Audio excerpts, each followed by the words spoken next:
इस video को लाइक करें, हमारे चैनल को सब्सक्राइब कर बेल आइकन जरूर प्रेस करें हमारी न्यू वीडियो सबसे पहले देखने के लिए। डीजे भरत जनकपुर धनुषा नेपाल। डीजे भरत जनकपुर धनुषा नेपाल।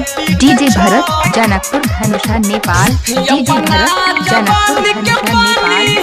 अपना जवान के पानी घर घर में छिपे छई नहर के मर्दन में छौरी नहर के ई बिगड़ल छौरी साउस के पीटे छई नहर के मर्दन में छौरी साउस के पीटे छई नहर के ई बिगड़ल छौरी।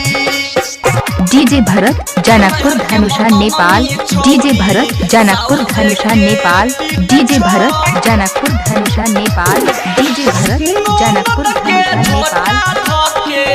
भुइया में लसा रही छई देवर के कालर धके येर से खोचा रही छई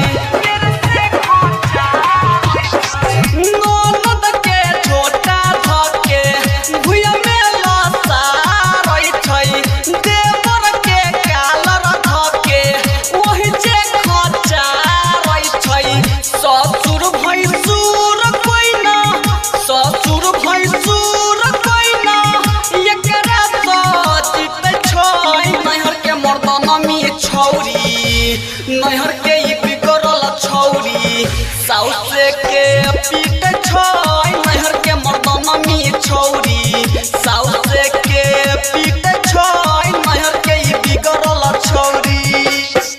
डीजे भरत जनकपुर धनुषा नेपाल। डीजे भरत जनकपुर धनुषा नेपाल। डीजे भरत जनकपुर धनुषा नेपाल। डीजे भरत जनकपुर धनुषा नेपाल।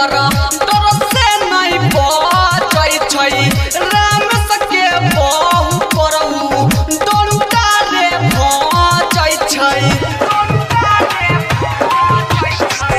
मौका छै मरत एकर डर से नहीं बजै छै राम सके बहु पर रे डोलुटा भजै छै रोशन के मौगी भाई रे रोशन के मौगी भाई रे डबल जीपी सिप छई नहर के मर्दन में छौरी नहर के ई बिगड़ल छौरी साउस के mix by Bharat Das Janakpur Dhanusha Nepal.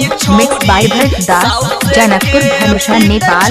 Mix by Bharat Das Janakpur Dhanusha Nepal. अच्छा सुनो, सब्सक्राइब करते वक्त ना घंटी बजा देना ताकि जब मैं ऑनलाइन आऊँ तो तुम्हारे फोन की भी घंटी बजे।